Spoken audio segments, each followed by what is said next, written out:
Good morning, everybody from Hawaii. My name is Jürgen Steinmetz, and I'm joining you here from a beautiful morning in Honolulu. I'm representing the World Tourism Network. And the World Tourism Network, for those that don't know us yet, you can find a lot of information at wtn.travel. We're a global organization emerged out of the rebuilding.travel discussion we had since March of 2020. And I think this is close to, 150, 160 Zoom sessions we have. And we have several interest groups. One is the Peace to Tourism interest group led by Louis D'Amour. And Louis D'Amour is no other than the founder and chairman of the International Institute for Peace to Tourism. And this is, I think, our third or fourth event we have for IIPT. And Lou calls it the family meeting. So we're really, really privileged to be able to host this. And I wanted to thank Lou and everyone else from the IIPT family. And I think consider myself part of this family. So I'm ready to come together today and talk what is going on in the area of peace.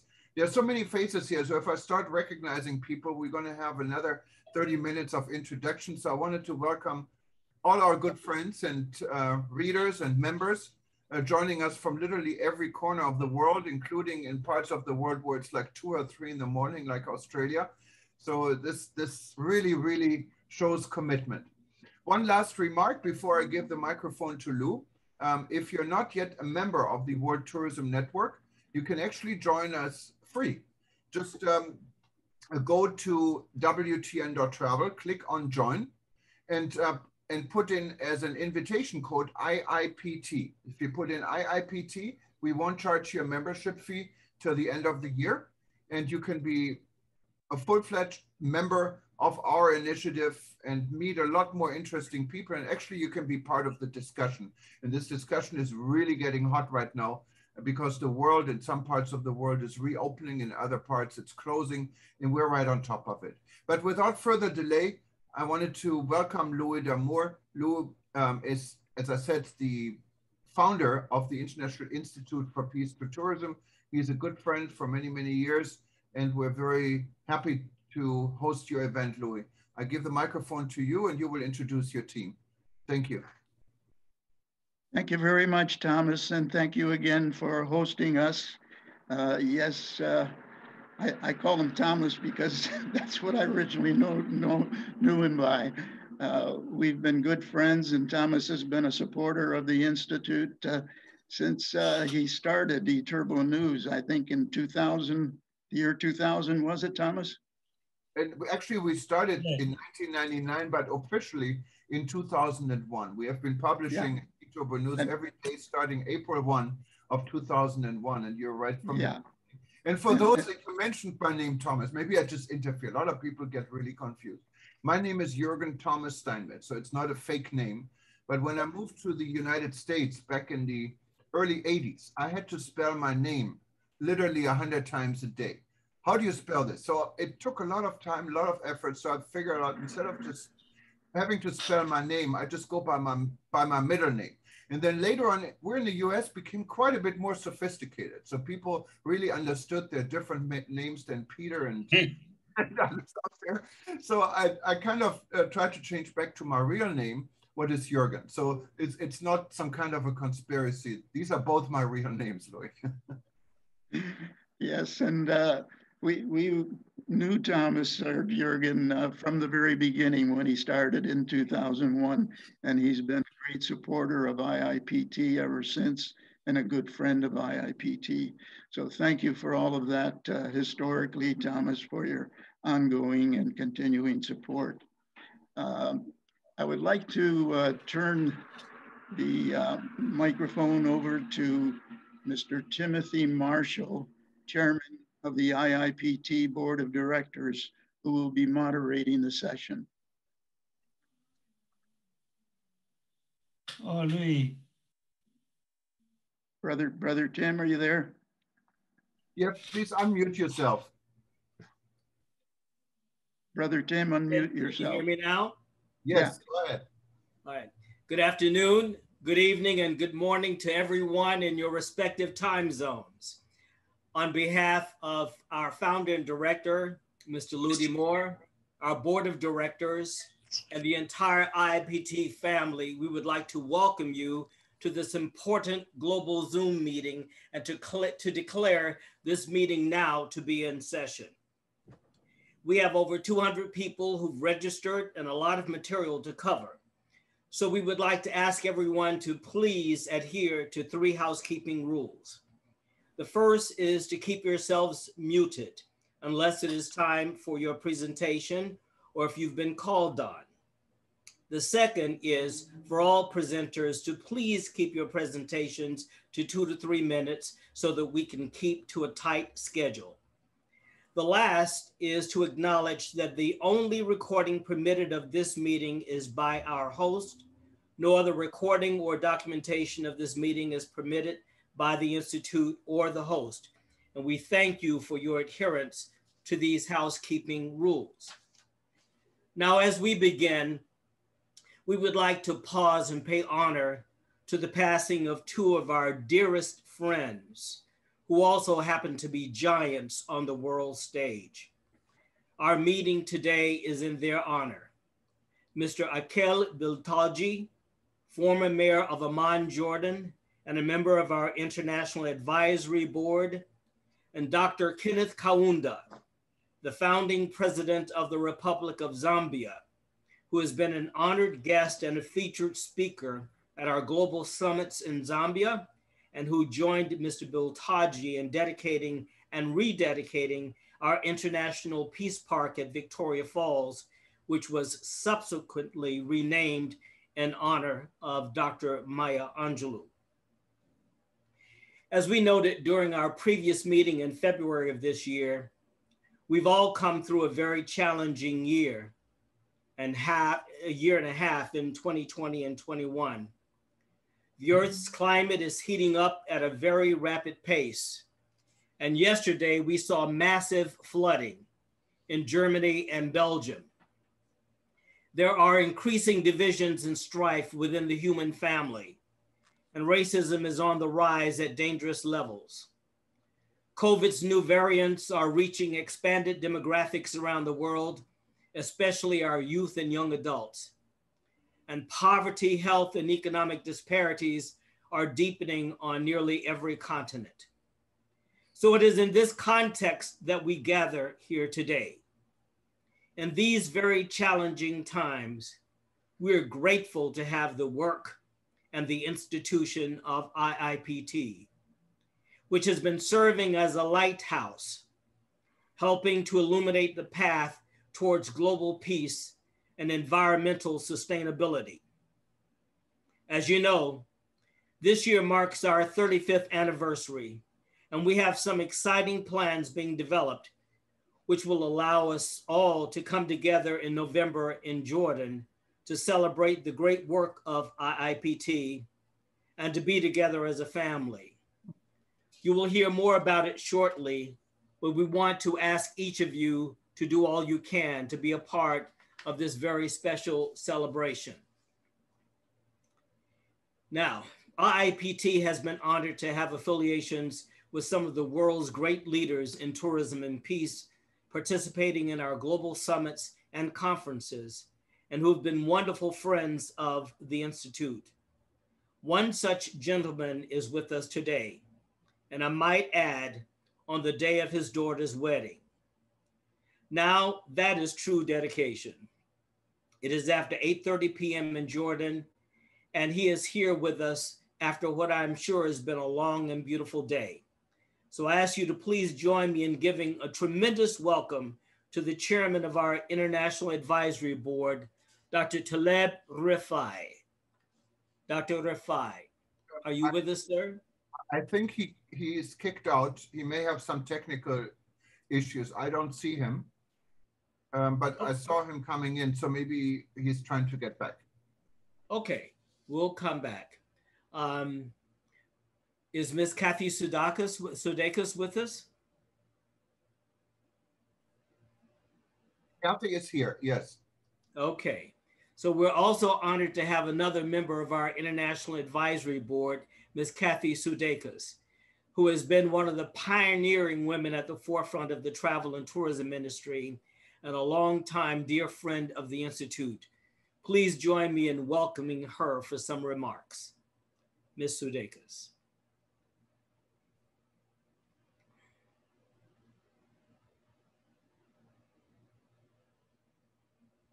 Kathy, please unmute yourself. No, you're still muted.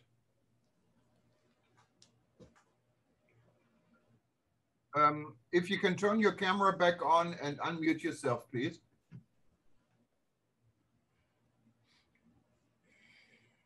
Both your there we go. Got them.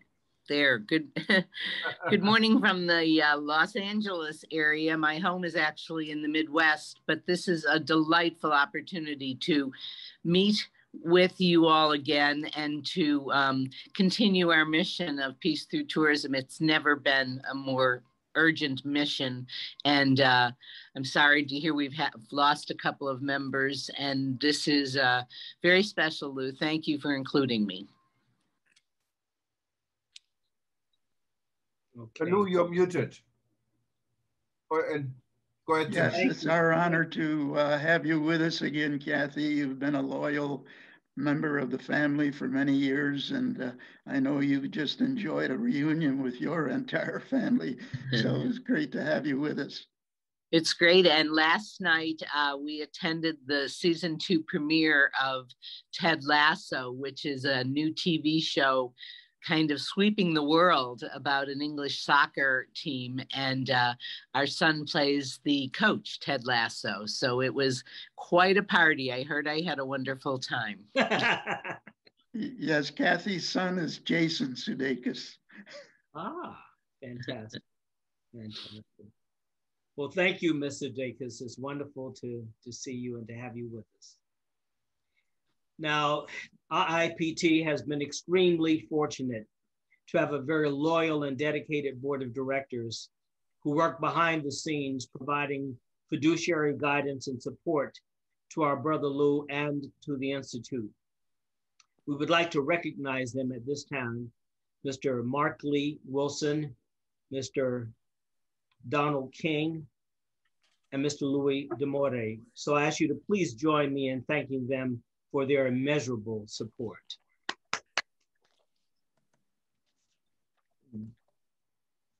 Now, as I just mentioned, we're most fortunate to have Mr. Donald King serving on the board and as a global ambassador. Don brought a very significant project concerning Syrian refugees to our board for adoption as an IIPT special initiative. And we could not be more grateful and proud of his excellent leadership on this project. So much so that his proposal laid the foundation for what we thought would be a wonderful 35th anniversary celebration. So please welcome Mr. Donald King, who will share plans for this special occasion. I believe he will be joined by Ms. B. Broda, Lou, and if Dr. Rafai is back with us to join in that discussion. Brother Don, the floor is yours. Thank you, Tim. And at the beginning, I would say that we need to give special appreciation to Dr. Rafai, whose collaboration is essential for this effort in our intent of celebrating the 35th anniversary of the International Institute for Peace Through Tourism in a significant way. I'm going to share a screen, I hope. Give me a moment here.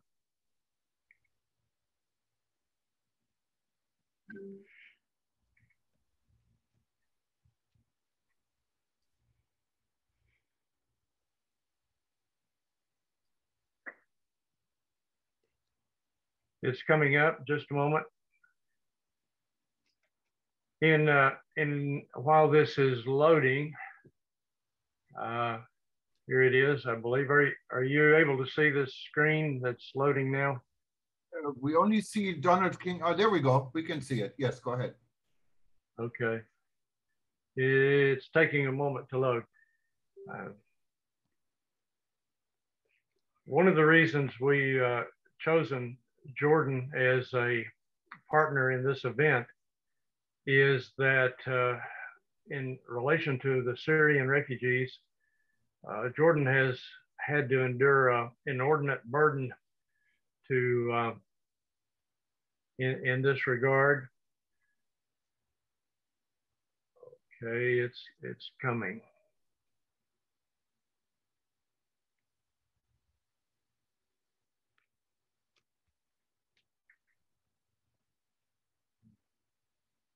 It says it's loading. I hope, okay. Hope you can see. Can you see my screen now, the way forward?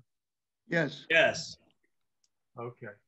I'd like, and it, as background to this project, I'd like to cite two disasters. The first, the war in Syria, that began almost 10 years ago. This was an event that caught the world by surprise. It seemed that it was initially only a few peaceful demonstrations, but it soon erupted into a full-scale civil war. And the level of destruction is just unprecedented. This has been cited without reservation as the greatest humanitarian disaster since World War II. The number of displaced people, the number of deaths, the number of personal tragedies has been unprecedented in my lifetime, and I have a fairly long lifetime. So Syrians under this pressure sought every opportunity to escape their country. A number of them went north into Turkey, eventually into Europe, Greece. Many went into Lebanon, and then a number of them as well came to Jordan. These are desperate people with little resource. Many of them walked for many miles in order to cross the border to get to Jordan. When they came to Jordan, a great number of them were interred in refugee camps. This is one of 3 refugee camps administered jointly by the government of Jordan and the United Nations. This is the largest of the 3 that in Jordan. I have been in this refugee camp. I've talked with the commandant, with others who lead it. They're doing an incredible job with the resources that they have. But it is not a place where many people want to stay very long. Life there is constricted, and life there is very sad. And so many, for these who are in the refugee camp, and currently in Jordan alone, there are about 100,000 Syrians who are residing in refugee camps. But that number is a small fraction of the total number of refugees in Jordan. That number is at least 600,000, perhaps 800,000, and some of the estimates are even greater. These are people who are living in pathetic apartments, or in some cases, in a great number of cases, they're living in tents with few resources.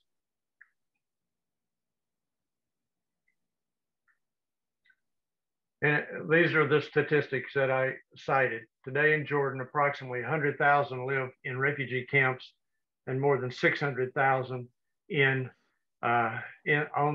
living in the country elsewhere.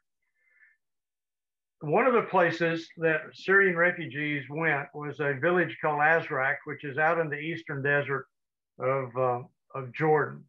And some local citizens of that village, Azraq, formed a charity which is registered by the government of Jordan.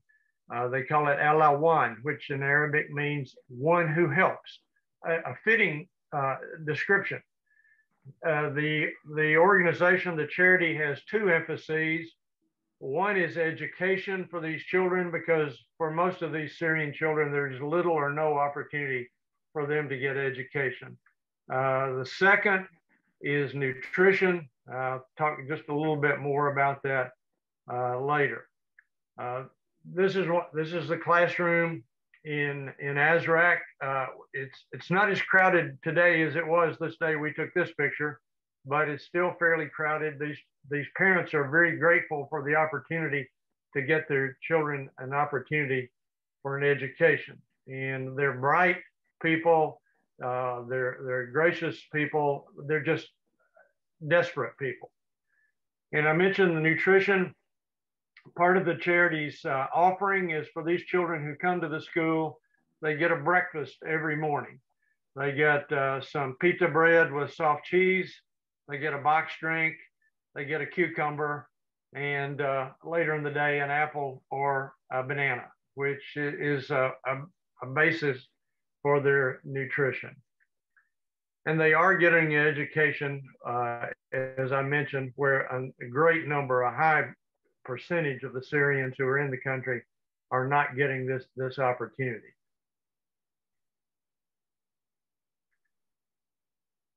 Nutrition is a part of that charity's outreach, not only for the kids who come into the school, but taking food parcels to these families, many of whom live miles outside the village. But these are some of the volunteers in this charity gathering food that has been donated by a number of different organizations. It'll be compiled into packets and delivered to these families. And here are a couple of more of the volunteers. One of the nutrition and education are not the only offerings, although those are the two main offerings. One of the things this charity discovered was a lot of these children didn't have shoes. The ones who had shoes didn't have adequate shoes. And so a campaign was mounted where some donations were taken, and the volunteers took boxes of shoes, a pair of shoes for every kid that was in the families that are coming to the school that the charity provides. And these kids were grateful. They were, based on the pictures they sent me, I haven't seen this in person, but the pictures they sent me, these kids were grateful. The first disaster I mentioned was the human disaster, this war in Syria. There's another disaster in this area in Azraq, and that's an ecological disaster. And it's hard to imagine, but there at one time in Azraq, and the word Azraq in Arabic means blue. And the reason it's blue because tens of thousands of acres were covered by this water that you see here in front of you, an incredible oasis in the middle of the desert, just a geographical anomaly. And this is a stopover for billions and billions of migratory birds. And it also served as a resource for all of the community, for the water in the community. But because of population growth and additional farming, more than 90% of the water has been pumped out of this marshland. So it's only down to a small fraction of the land that it existed before. However, an organization called the Royal Society for Conservation of Jordan has begun in this site and other sites reclaiming this water, trying to develop the water, bring it back to the level that it was originally some 3-4 decades previously. And this is the Eco Lodge. It's actually an old British hospital that's been converted into an Eco Lodge. Very nice facility. I've stayed there a number of times. And when our group goes there in November, this will be one of the sites where we will stay. So our theme has been the way forward. So what can IIPT do? And our plan is for the 35th anniversary event to be held in Jordan, and we will hold this event in collaboration with the Ministry of Tourism and Antiquities and also the Royal Society for Conservation of Nature. And our itinerary is, if you can see on the screen, is this. Departure from your international destination on November 6th. On November 7th, we'll arrive in Amman at Queen Alia International Airport, transfer to the Dead Sea. We'll stay at the Movenpick on the Dead Sea.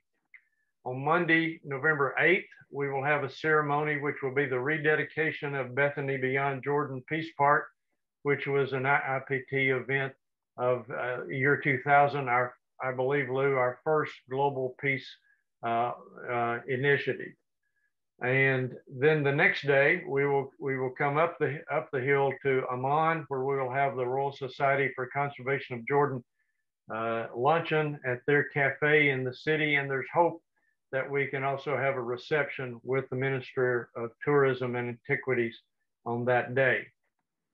On Wednesday, November 10th, we will take the drive. It's about an hour and a half, a little longer, out into the Eastern Desert, where we will visit with the kids at the Azraq Community Center that's hosted by the charity there, and do some tourism, looking at the wetlands, and also there's a castle there that actually goes back for centuries, and it was where Lawrence in Arabia was a resident during the Arab uprising of a little more than 100 years ago.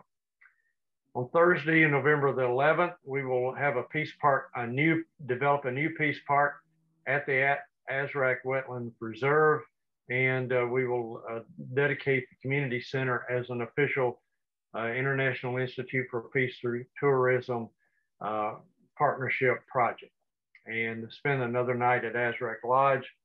Friday, November 12th, we will get a chance to go to Mount Nebo before a late departure back to your home.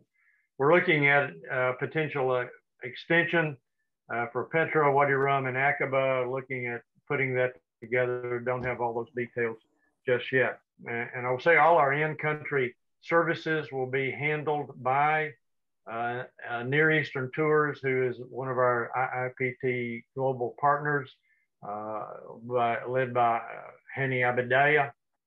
They have offices based there in Amman, Jordan. So I can provide a more detailed itinerary that the price will, I'm tentatively saying this price is going to be somewhere for all the meals, all the services, all the accommodations for IIPT partners will be around $1,500. I'll have the final details on that in just a day or two. So it's a wonderful opportunity, and let me give you a personal invitation to join us. We have at least three ambitions.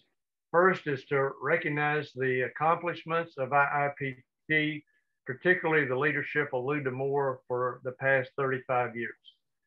Secondly, we want to bring the international travel industry's attention to the humanitarian disaster related to the war in Syria, and how travel to Jordan can be helpful in assisting those affected by this unprecedented disaster.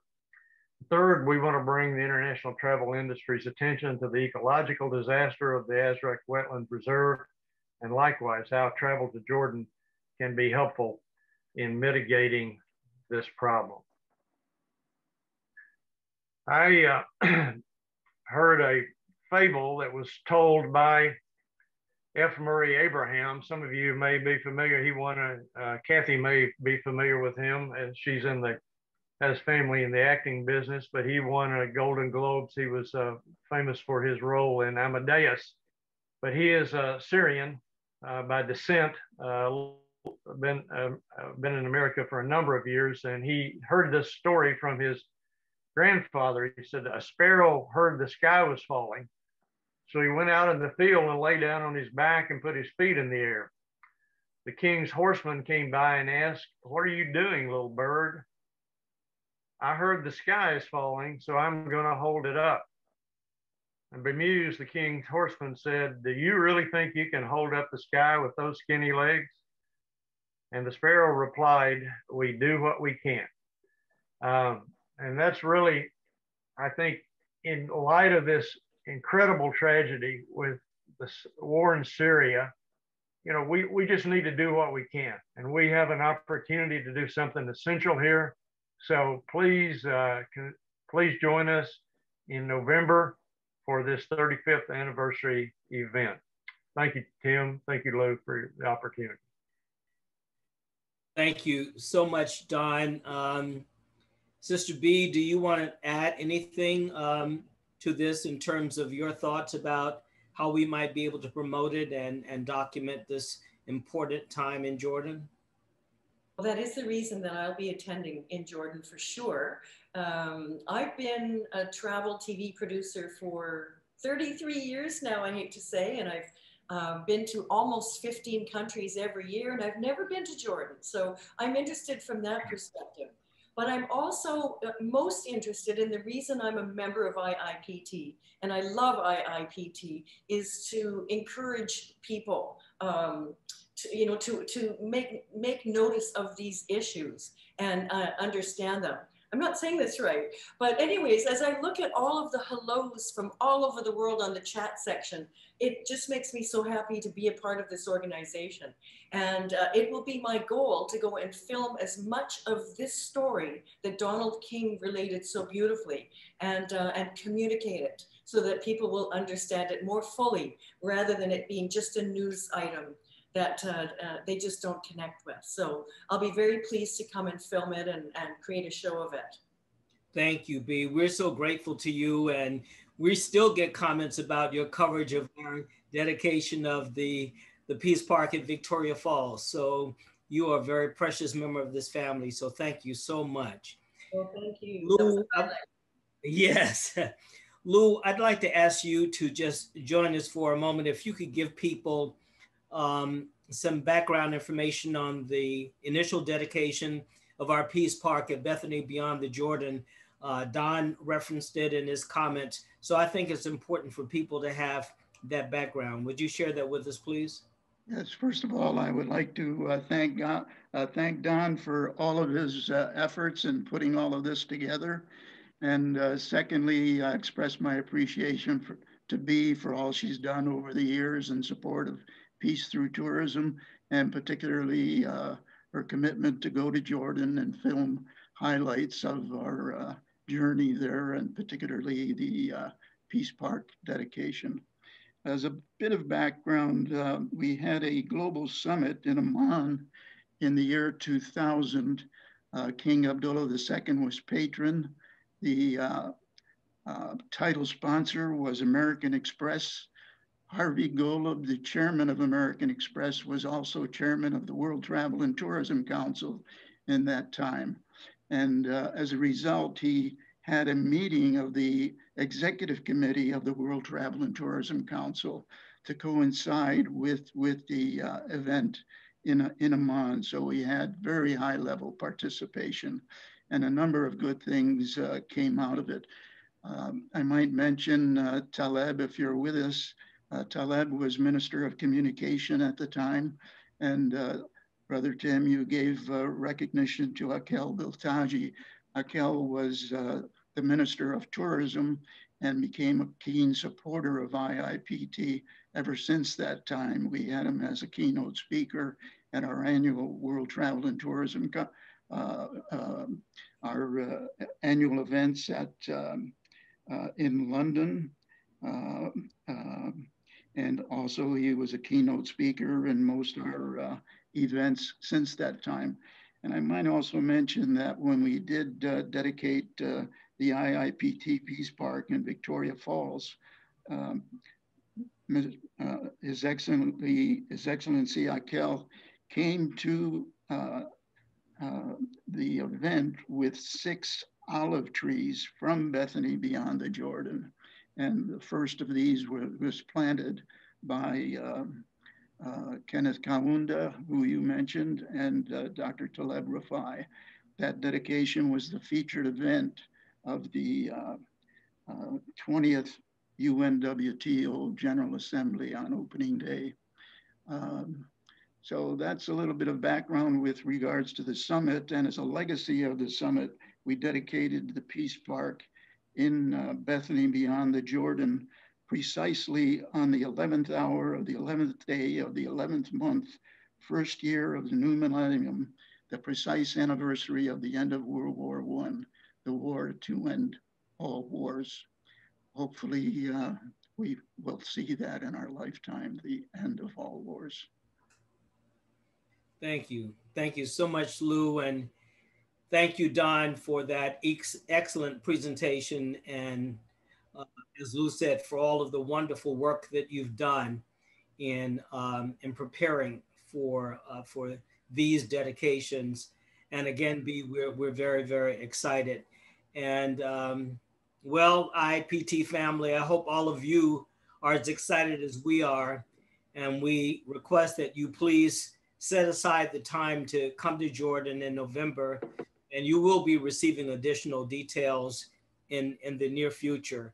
But we believe that this is a very, very important way for us to celebrate our 35th anniversary, to go back to the very place where we had our first global summit and dedicated such an important peace park.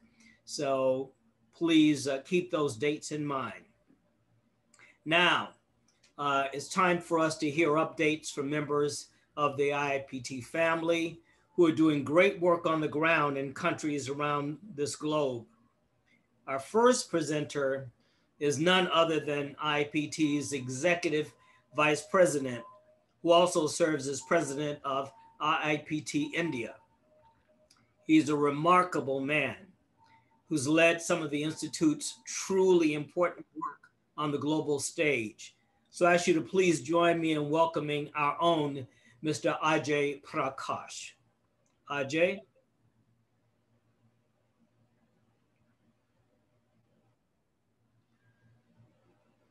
Yeah, okay, yeah, I need to unmute.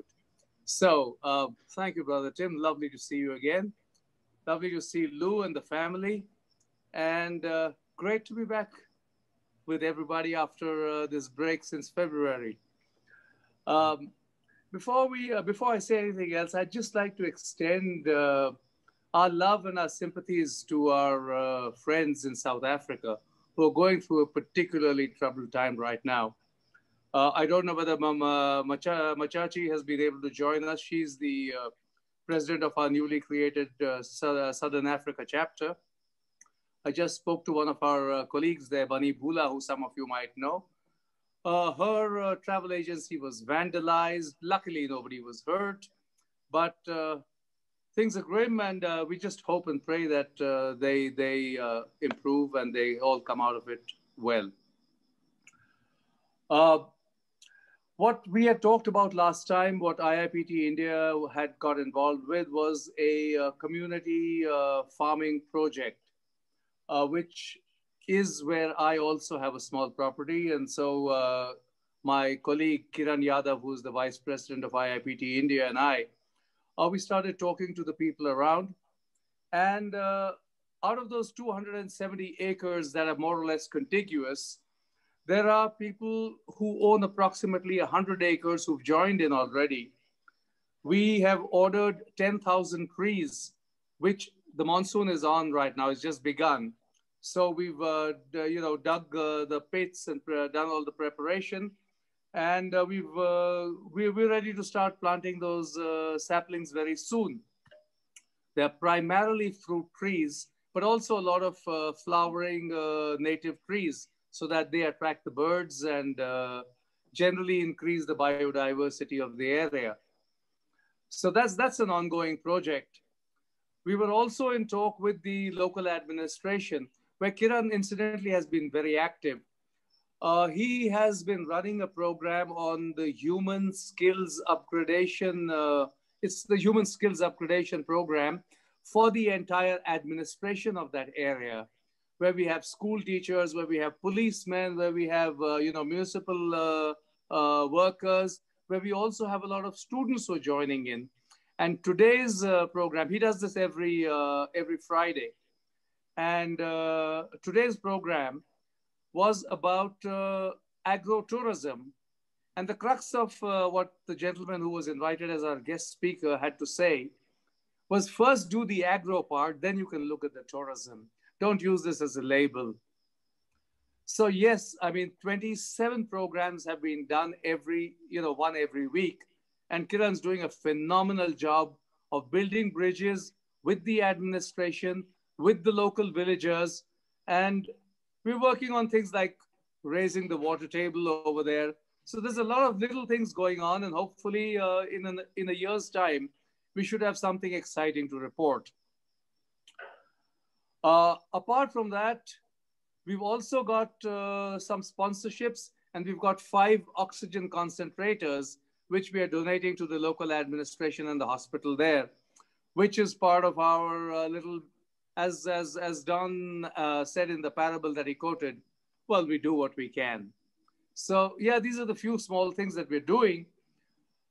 We did not manage to do our Celebrating Her program live at ITB Berlin, which we've been doing for the last 5 years. We did that virtually this year. And depending on how the situation goes, hopefully we would be able to do this again. This is a program, some of you might know of it, where we identify between 3 and 5 women, outstanding women in the fields of travel, tourism, hospitality. And we confer upon them the Celebrating Her awards. The idea being that in spite of the fact that more than 60% of the workforce in tourism is women, there's a very, very small percentage, barely 20%, that are in managerial positions. And those women that have achieved a significant amount of success and have also, apart from being successful businessmen, businesswomen rather, the idea is that they should also be an inspiration to other younger women and motivate them to excel. So this is one of the key things that IIPT India has been doing for the last 5 years. And we hope that we will be back again at ITB Berlin next year in person.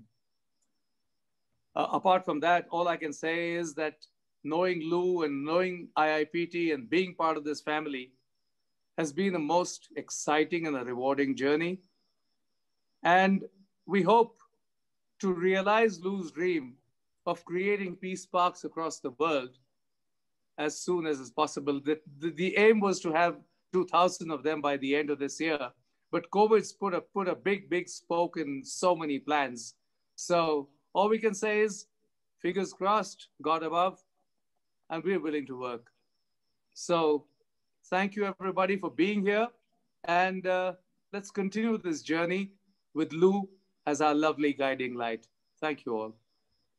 Thank you, sir. Oh, thank you so much. Thank you. All right.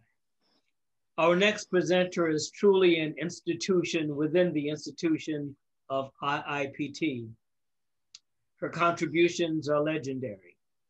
And she is the one and only Ms. Diana McIntyre Pike, President, IIPT Caribbean, and coordinator of our International Community Tourism Network. Please give her a warm welcome. Diana.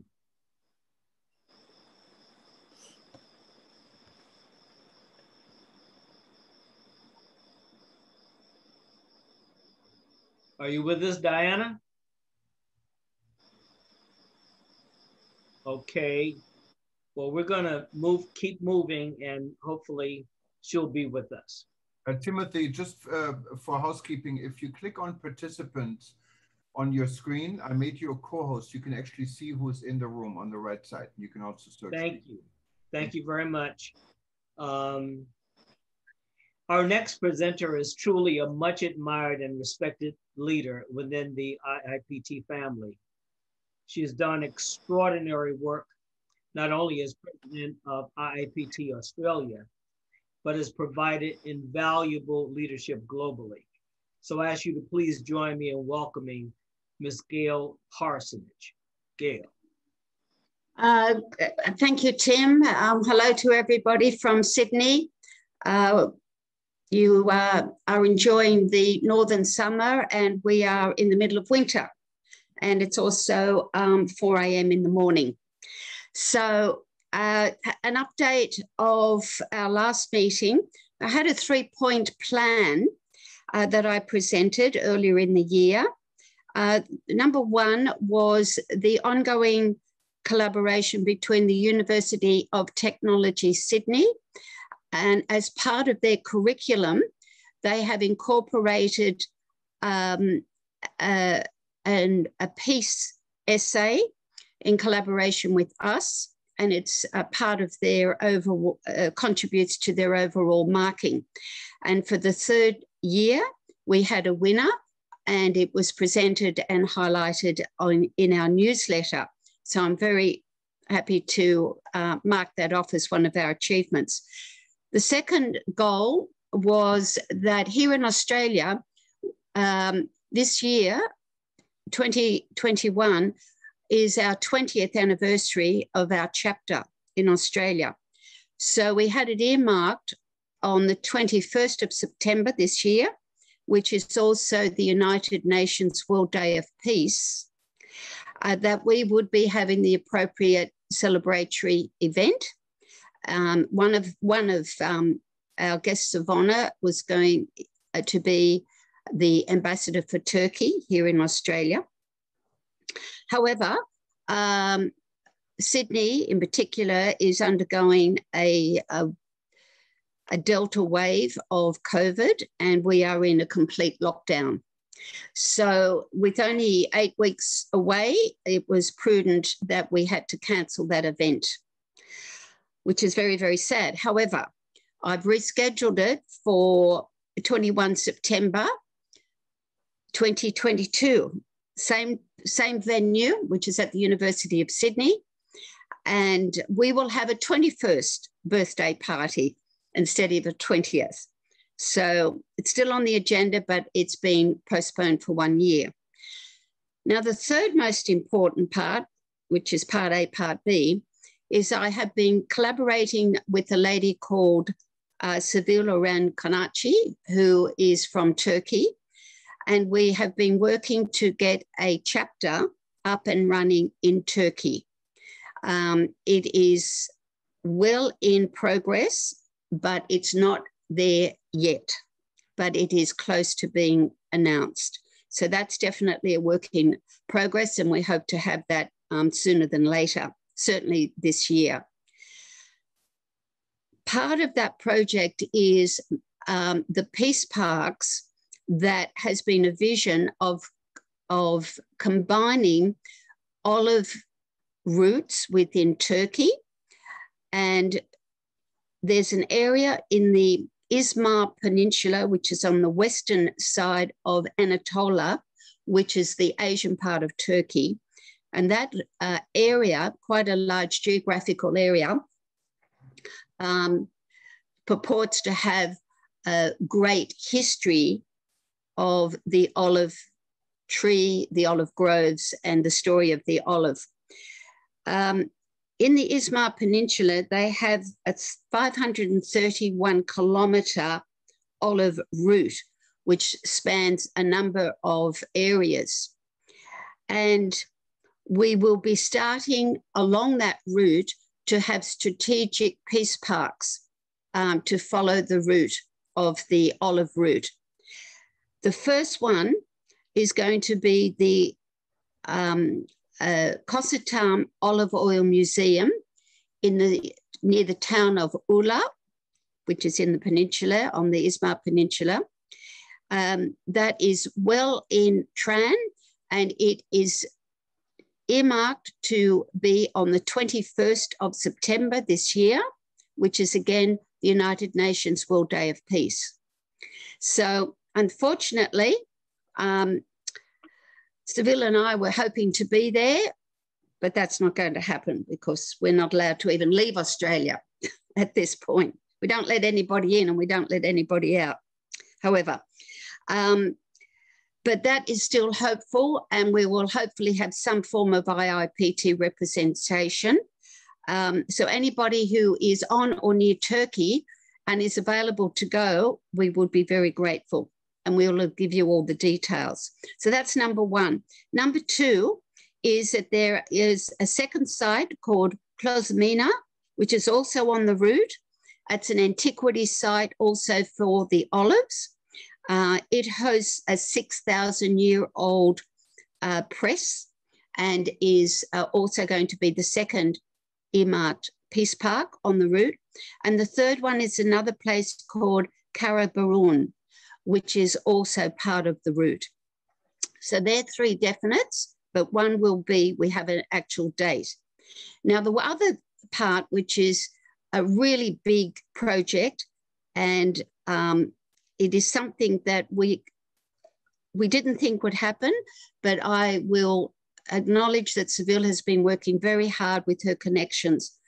And the area of Gallipoli, on the Gallipoli Peninsula, which of course is well known to most people for World War I in particular, to the British and the Australian and New Zealand forces in Turkey.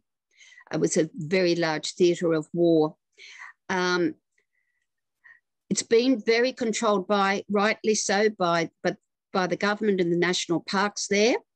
But we actually seem to have a window and an opportunity to have a peace park, an IIPT peace park, in and on the Gallipoli Peninsula. That's huge. I have to say it will be huge. But that one is a work in progress, a lot of wheels behind the scene, but we've got our fingers crossed. So two big things. Number one, the chapter. Number two, the Cossitam Olive Oil Museum Peace Park, 21 September. Thank you. Wonderful. Thank you so much, Gail. You've been busy, Mike. Yes. That's a pretty and awesome. A different time, and I give it all to Seville, and it's a different time frame and a different language, but we're getting there. Oh my Lord. So we're so glad we have you there, Gail. Thank you so much. Thank you. Okay. Our next presenter is the distinguished gentleman who's really done an outstanding job as president of the IIPT Indian Ocean chapter. So I ask you to please join me in welcoming Mr. Maga Ramasamy. Maga.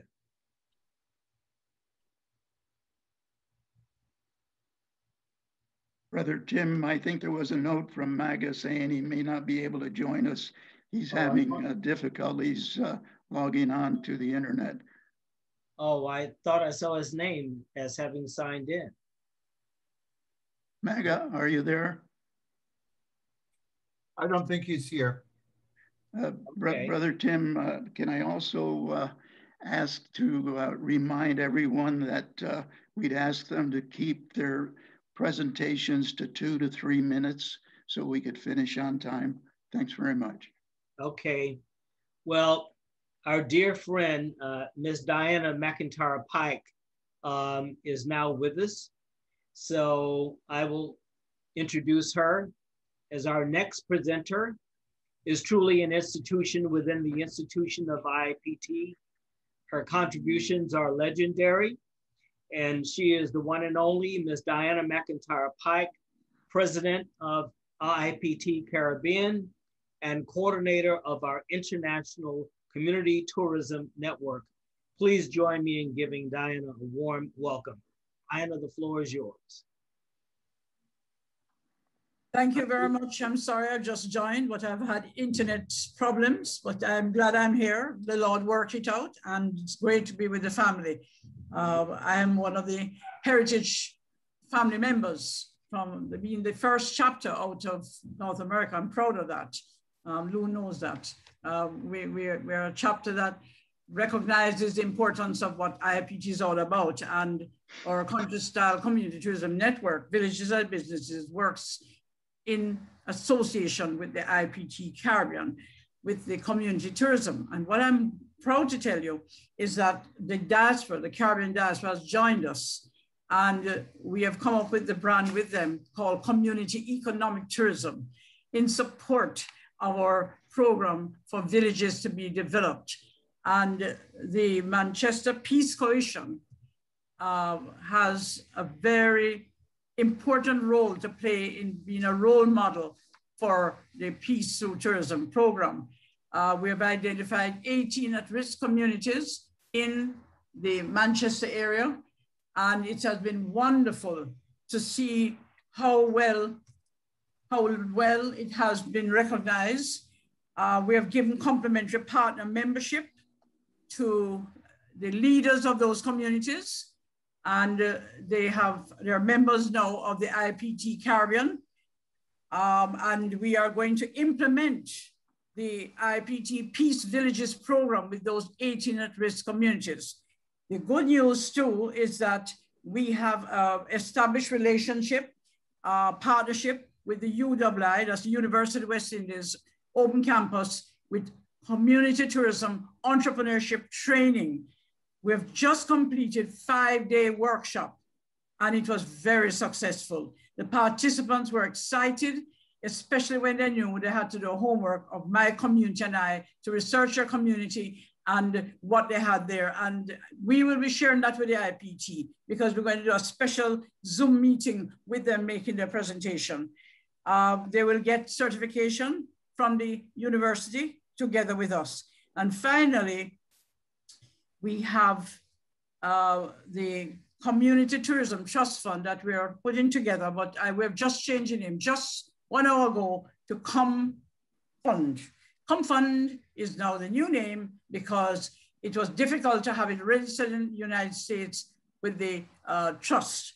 And I will update you on that. It's a wonderful fund because what it is doing is going to provide investment opportunities for people to invest their money. And we have people waiting for this. And the interest from that will be given to communities that need grant funding and also low interest funding, like 2-3%. And so all of that is coming under the IIPT Caribbean.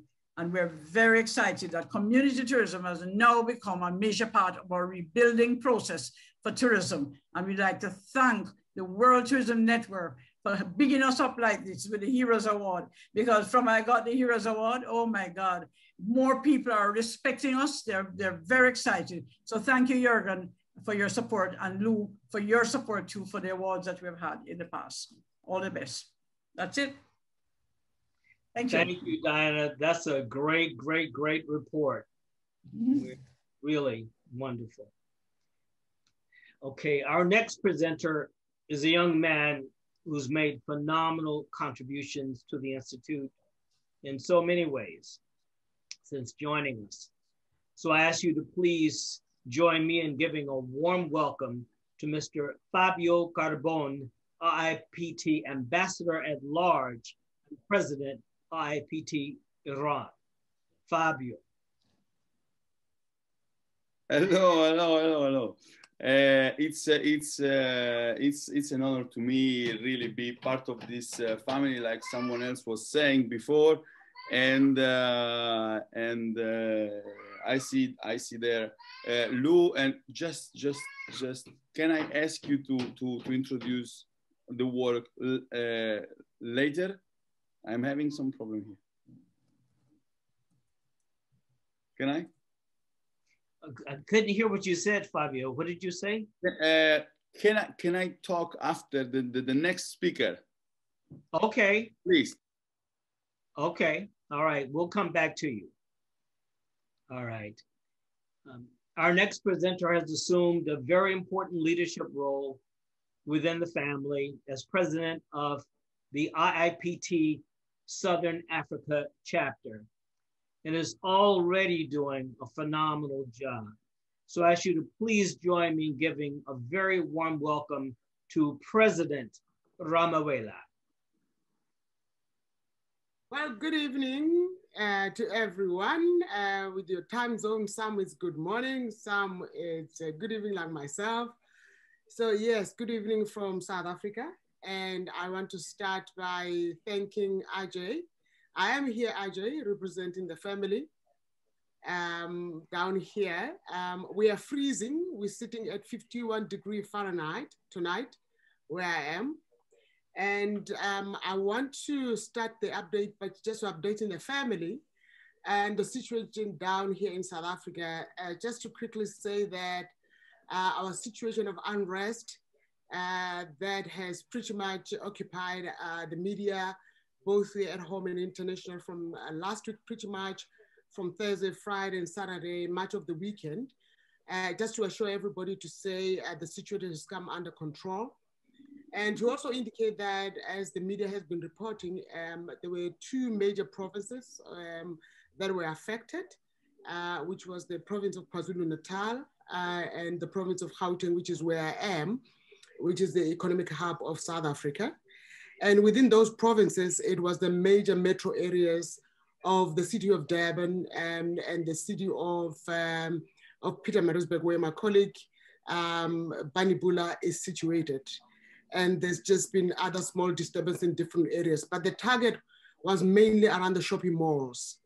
And so where I am, which is a city which is 20 kilometers from Johannesburg, which is the commercial business capital in South Africa, which is the city of Pretoria, which is the seat of government, we did not have any of the unrest that has happened. So it's been in specific areas, even in the Johannesburg area, it's not everywhere. So what am I saying to you? I'm saying to you, thank you very much for all the support for the global family and the concern. As you know, it always when we have challenges like this, it is not the entire area which is covered. So when you see it blown up in the media, it gives a sense of absolute chaos for the entire country. So many parts of South Africa have not been affected by the situation. And so to the extent to which you hear people talking about food shortages, it's simply because the distribution network, the logistics, the trucks that have been moving goods around have been affected because some of the major routes have been affected as well. But the major routes have been opened. The trucks are on the road. The railways are on the road to urgently make all the refills in the major centers. So this is where we are as South Africa. And we want to say thank you very much to everybody for the support as we battle through the challenges that a lot of people who know the story of South Africa will know the kind of challenges this country is facing. So we look to your prayers, look to your support to be able to assist us. But we also want to say with the Delta variant, that has been a major challenge for us. To also report to say vaccination has increased drastically. We are now vaccinating the age groups of 35 to 49 years old in the country, so it's going very well. So yes, we are on this road, and we will keep you updated so that you don't get too alarmed about what's happening on the media.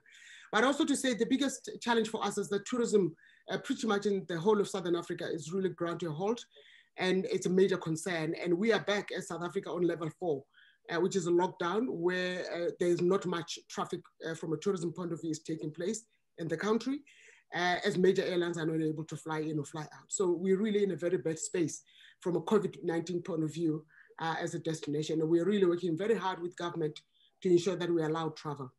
Because we need to stick to our 3 minutes tops in terms of talking, let me quickly catch up, update the family on the work that we've been doing down here. Our biggest challenge, as Louis will know and Ajay, is that a lot of the people that are involved in the chapter in our part of the world are people that are working in their own spaces. So we don't have dedicated attention to the work of the IIPT. So we all do the work on a private spaces. And so, but you know, with the blessings that the Almighty can only give people who are trying to good work, we have been able to get a student to join us as of April, a volunteer student who's joined our IIPT Southern Africa, who is the dedicated hand in our office to be able to help us to move a lot of things around. So it is welcome to Mike Sibanda. I've asked him to join. I think he's somewhere in the audience listening up, because I said he needs to join in, be able to meet the global family and learn from all the giants that are doing the sterling work of promoting peace through tourism across the world. So the most important focus for us today, family, we want to update you that we've finally come to the point where we are ready to introduce our chapter to the rest of the world, to our colleagues in the region. And I was listening to a colleague from Australia mentioning the date of the 21st of September for their function, the event that they had to postpone. And so we happen to be having the same date on the 21st of September is the date we have put forward to formally launch our chapter, the Southern African chapter. And as we had reported in February, why we chose to do the launch later is that we wanted, by the time we launch, we have a lot of the basics in place. So I'm happy to say to you, in the next month, we should be able to launch our website, which we have populated, is looking very good. We have our marketing and our social media plans in place. so that when we go to launch, we launch the website, we launch our chapter, we then are able to have people join us with the information which they know they can easily access through our website.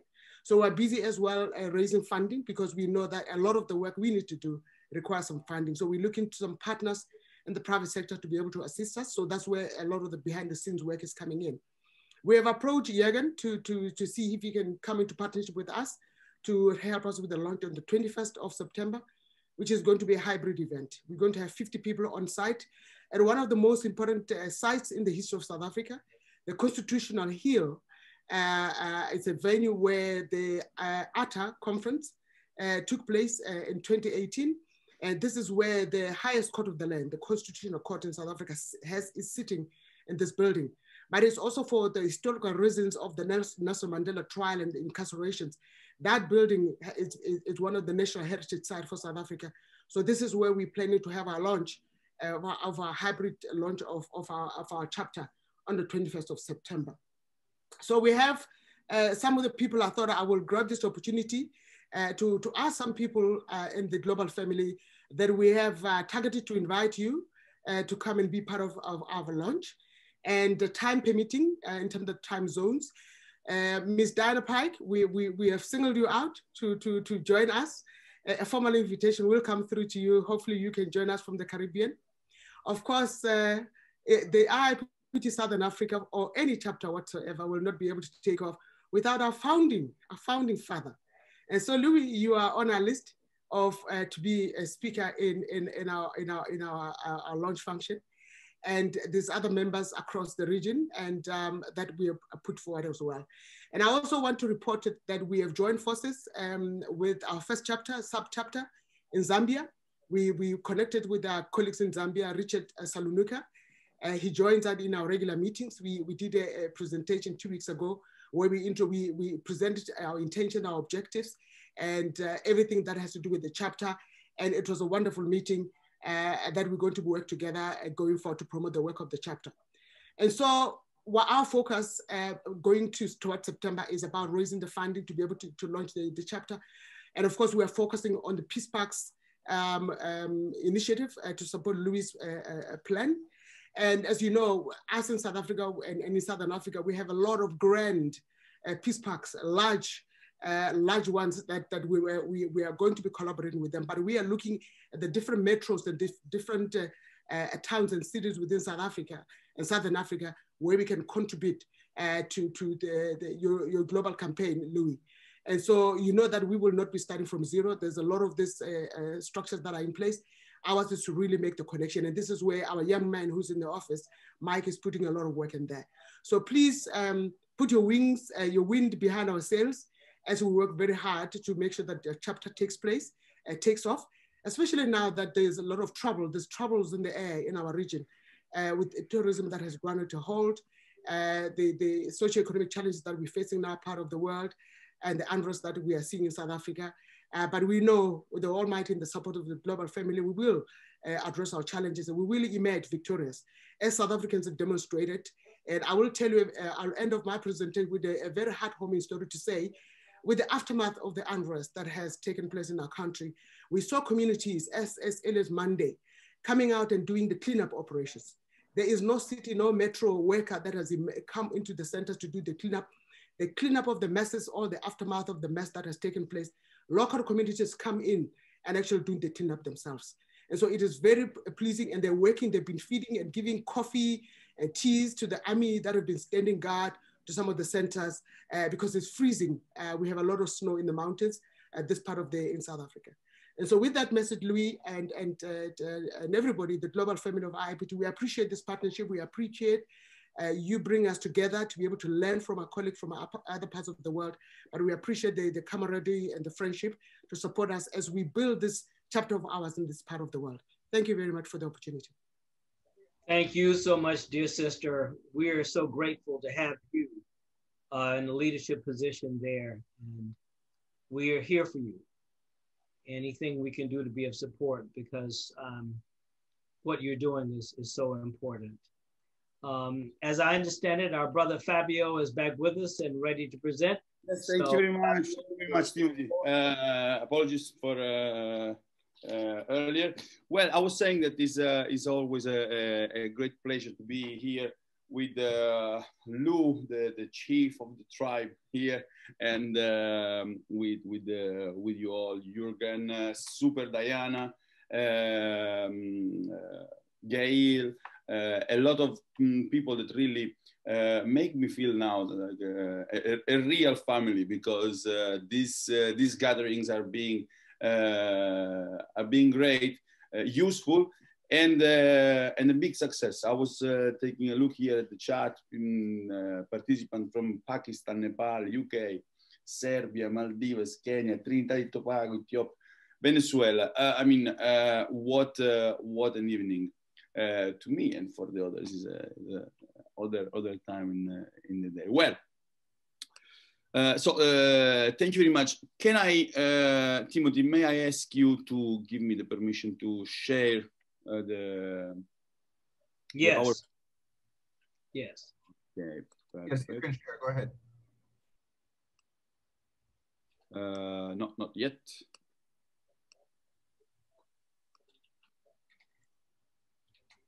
Okay, try it again, please. Yeah, perfect. Okay.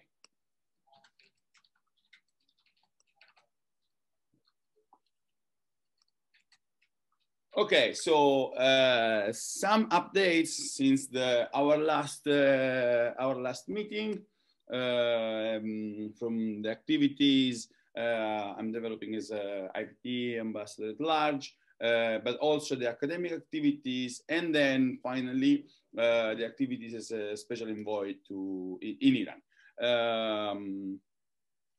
So, well, as the work of developed as ambassador of the IIPT is being quite dynamic. I continue to work to share and promote the message of the IIPT. Here, some examples. Okay, so for example, here this first annual conference of Places of Peace. Was extremely interesting. The idea is to create a network and routes related to. Can't hear you too well, Fabio. Speak up, please. Yeah, I was saying this first annual conference about Places of Peace, which is promoting a European network of routes related to places where they signed during the history treaties of peace, for example. Then the international conference on cultural diversity and tourism for community development, where I also talk about the work developed with the IIPT, and where there was the support of the United Nations World Tourism Organization. In Lisbon, here there are just some examples. The intense work developed to promote our message, and this is since the last meeting we had. So it's not the annual report. This is just a couple of months. So promotion together. Everyone, please mute yourself if you're not speaking. Please mute yourself if you're not speaking. Okay, I was saying the promotion of several meetings online, thanks also to the big support of Reza, another important member of the IIPT, and the person I work with him almost every day, and then the presence and the collaboration with activities around the world. Here is in Italy, the association Ioresto, in this case, was specifically related to support the people of Palestine. When some weeks ago there were some specific issues in Israel, and etc.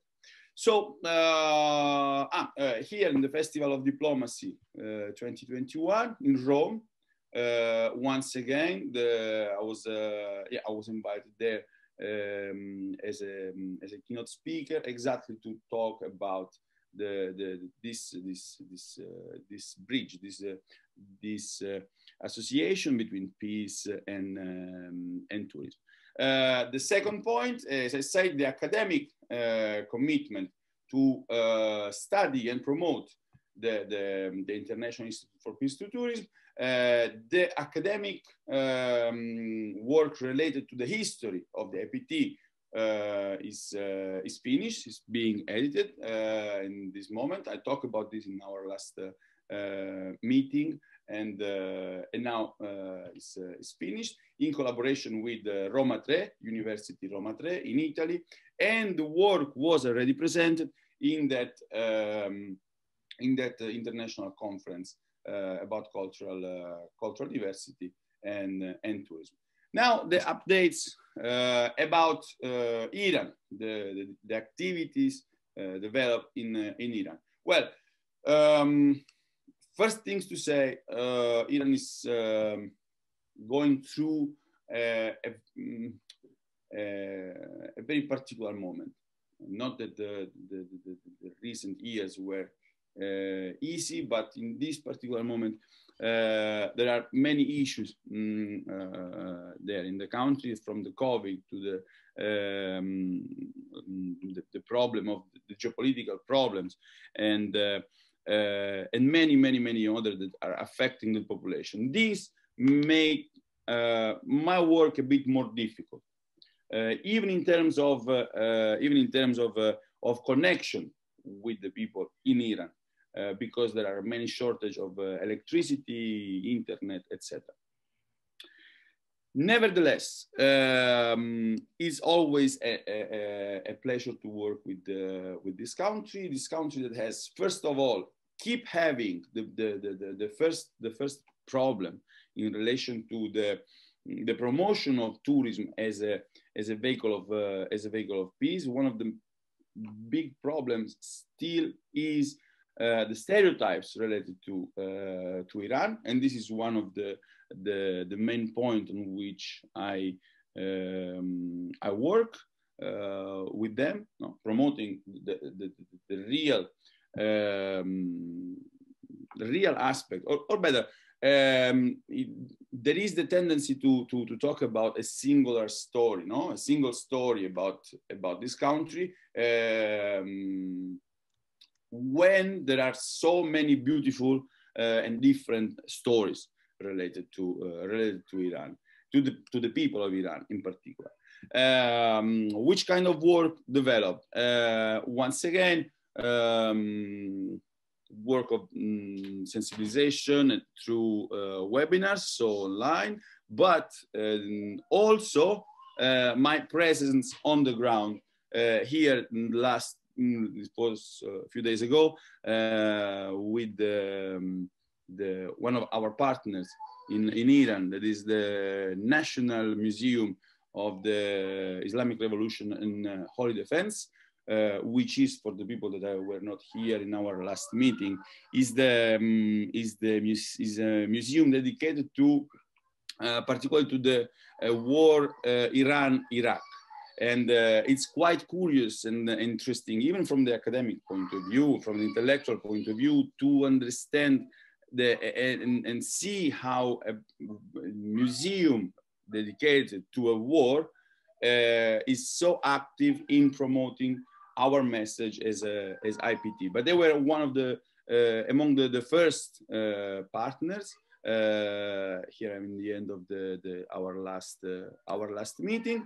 They have a radio through which they talk about the IIPT Iran, to the IIPT in general, and recently, also because of the engagement of the country in the war against the ISIS, they have firsthand a lot of material. Well, this is just an example of the museum at the moment. Here is the shotgun of. Thank you.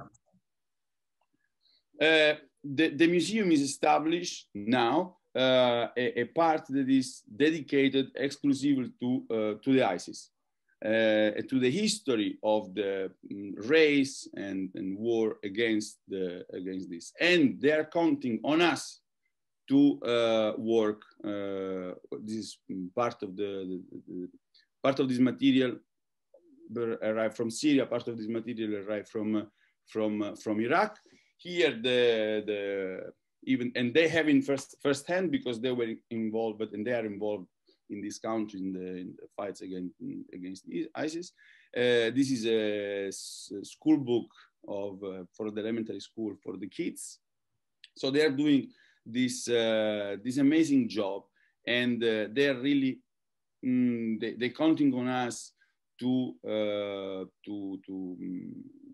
collaborate, to see how much we can work together in the workshop they have on regularly basis related to the promotion of culture of peace.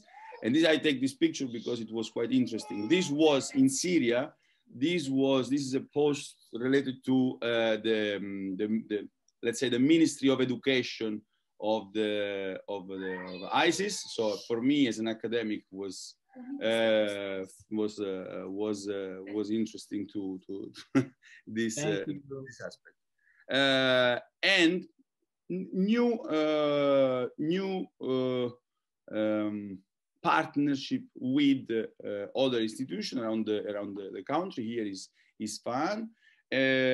All this to arrive at the end, and the last update about the Festival of Peace, as I mentioned in the last meeting, that now has a new name, a bridge representing the higher purpose of tourism, also to celebrate what Lou D'Amore said in the beginning of the adventure of the IIPT.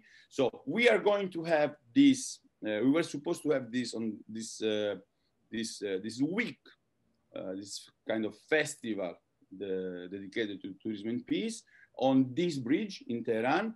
This bridge, at the moment, actually, when I was there, they closed this because there is a new wave of COVID. So the idea is to recreate this environment through a portal online. So there will be activities then for the entire weeks, seminar, meetings, workshop, music and art. There are some artists that already gave us the availability for this week. And the initiative is starting to spread in the country. Here, for example, is not Tehran, but is a bridge, historical bridge in Esfahan, where they're going to work also on in that week with us. Thank you very much. These were the updates. I'm here to answer to any question. As always, really is a big pleasure to be with you. Thank you, Lou. Thank you, everyone. Thank you so much, Fabio. Excellent presentation. I have been asked to reiterate some of our ground rules. Everyone, number one, everyone, please mute yourselves unless you're speaking. Number two, because we still have a number of speakers and because the time is running tight, we're asking everyone to please try to keep your presentations to 2 to 3 minutes, because we know that all of you are doing exceptional work and we need to figure out some kind of way to do a full day Zoom meeting so that we can do much more in-depth presentations from everyone. So thank you. Our next presenter has also assumed an important new leadership role within the IIPT family. He is the president of our exciting new IIPT Maldives chapter. So I ask you to please join me in welcoming Mr. Mohammed Raid. Thank you so much for giving MITDC the opportunity. I will very much stick to the rule of 2 to 3 minutes. Please allow me to share my screen. I will just give a few slides of presentation. Okay. Go ahead. You should be able to share your screen.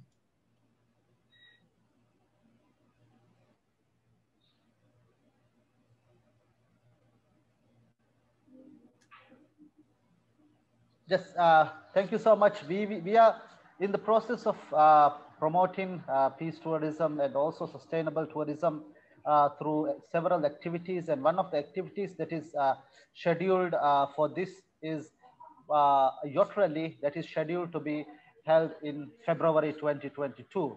This will be the very first international yacht rally that will be held in the Maldives. And also 2022 is the celebration of tourism, 50th year tourism, or the Golden Jubilee tourism in the Maldives. So this yacht rally is open to the international yachts, and also we will be showcasing these 7 segments. It will be sailing open for all participants globally and joining across the local islands. We will be going to 15 local islands and showcasing the lives and people and how they are doing, what is our culture, and how our routes are being started. So this will be an annual event depending on how success it is, and it will be beginning on the February 2022. It will be running up to 30 days, approximately 30 days. This will be the first event that will be introducing community-based tourism. And thank you, Ms. Diana, for us giving us so much of guidance on community-based tourism. We are very thankful for her as well. And this will be one event that will be promoting Maldivian culture, heritage, and the very rich history we have through peace tourism. And we will be showcasing how peaceful the Maldives is, and by visiting these islands. The 3 main segments that we will be considering is the local tourism, heritage tourism, and the rural tourism, because these 3 major segments are very important for us to introduce this type of tourism. So thank you so much for please promote this event, and we would like as much as yachts and sailboats to join this event hand in hand and promote IIPT, WT, and through this event we will maximize promoting IIPT and WTN through this event. Thank you very much. Thank you. Thank you, sir, for that excellent presentation. You got a lot in fast. So thank you so much. And we're so happy to have you with us in this family. Well, Ahmed, may I thank you as well. It was an excellent presentation, and thank you for sticking to the time limits. Thank you. Thank you. Thank you so much. Our next presenter is what we're going to call one of the babies of the family, having established the youngest of all chapters around the globe. So I ask you to please join me in welcoming Mr. Jovan Popescu, President, IIPT Serbia. Thank you very much. Hello to all of you. I'm really proud to announce and that there is a IIPT Serbia as a result of our long cooperation with IIPT, especially with Louis Damora. For me, it's 27 years, and I'm really proud that participation at conferences and so on. What are our next activities? Our activities, we are just use this time from the establishment of IIPT Serbia to finish all the necessary preconditions for normal work. And on July 1st, we had the first meeting, let's say, of IIPT Serbia at the premises of Serbian National Tourism Organization with the representatives from the Ministry of Tourism, Trade, Telecommunication, Association and Hotel Catering Industry, Association of Tour Agencies and tour operators, academic communities, journalists, and there are 2 activities that are now important for us. First is preparation for proclamation of peace parks in Serbia. We will try to do it, of course, following the procedure of IIPT in the consulting process with IIPT, but we will try to proclaim this peace park where the local community will have a benefit from this proclamation. And the second, for let's say immediate work for us, is student essays, Peace Prize for essays dedicated to peace and tourism. We will include universities from Serbia, and we will try to do that also for to try to include the universities we know very well. These universities, for example, Bosnia and Herzegovina, Montenegro, maybe from Northern Macedonia. So we have not only ideas, we will do that, and we are now doing to fulfill all of that. So thank you for accepting us as a chapter of IIPT, and we hope that we will be a proud member of IIPT. Thank you very much. Thank you so much, sir. We are truly delighted that you are a part of this family, and we look forward to working with you over the months and years ahead. Our next presenter is tying for Baby of the Family designation, having been named our newest ambassador at large. So I ask you to please join me in welcoming Mr. Philippe Francois. Bonjour from France. Hello to everyone, especially hello to Lou, to Jürgen, to Timothy, and all some of the people like Fabio, Rowan, and so on that I personally know. So I'm very happy and proud to be again with the family, and especially tonight. And thank you for those so inspiring experiences that we shared tonight. So as some of you know that I spent my 50-year experience in hospitality and tourism destination management and consultancy services with 25 years more and more focused on ecological solutions and human solutions for the tourism development. This is how I spent some years creating and running hospitality schools, hotel schools, or business colleges, even program in universities in the world. And nowadays, I'm the president of AMFORD, which is the only body recognized by United Nations organization as far as education and training in hospitality and tourism education is concerned.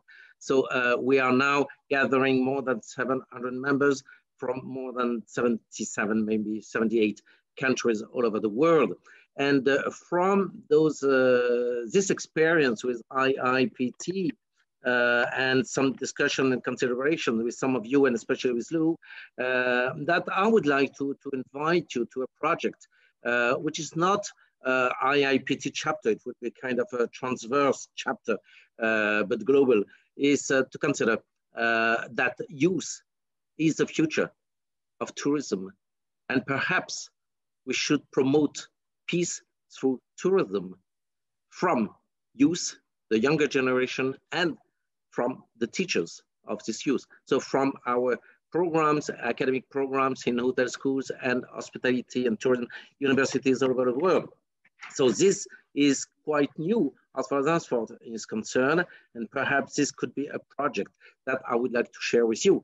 I know that 2 or 3 of you already agreed on this project, and I'm welcoming everyone who is willing to work with us.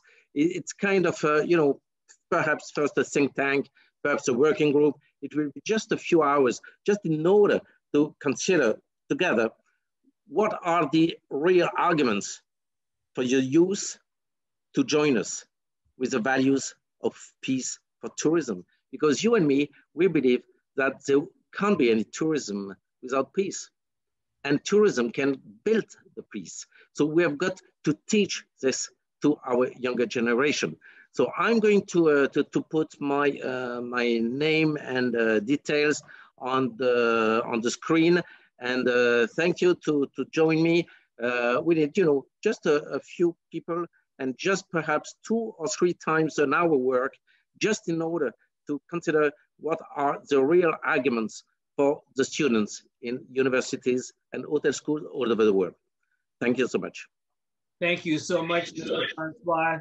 We agree with you wholeheartedly, and we're with you. Thank you so much, sir. Our next presenter is a young man who single-handedly transformed our website and developed the new brand of peace tourism for the Institute. We're enormously grateful for his hard work and sacrifices. So I ask you to please give me a warm welcome to Mr. Reza Soltani, IIPT Director of Marketing. Reza. Thank you. Yeah, thank you, Tim. Thank you very much, everyone. Thank you, Lou, and all the friends here, especially Bea, who has done a great job. We have organized many webinars, Women in Tourism, and definitely we're going to continue that. Also, Diana, she's doing a great, and my great friend, Fabio, and all the others, of course. Thank you very much. I'm going to make it very short. I've been working on the, I'm going to share my screen, if I may, on the peace tours to, can I share my screen? Yes. Okay. So the first one is the peace tours in Hiroshima. We have been working on creating applications that there have been some kind of the peace tours, but not like the way that it should be. And actually, with the help of IIPT, definitely is going to be more meaningful. That's very important. It's not enough just you're going to some disaster places. By the way, I am now in Ukraine, the country of the Chernobyl, but I'm going to talk about that later on.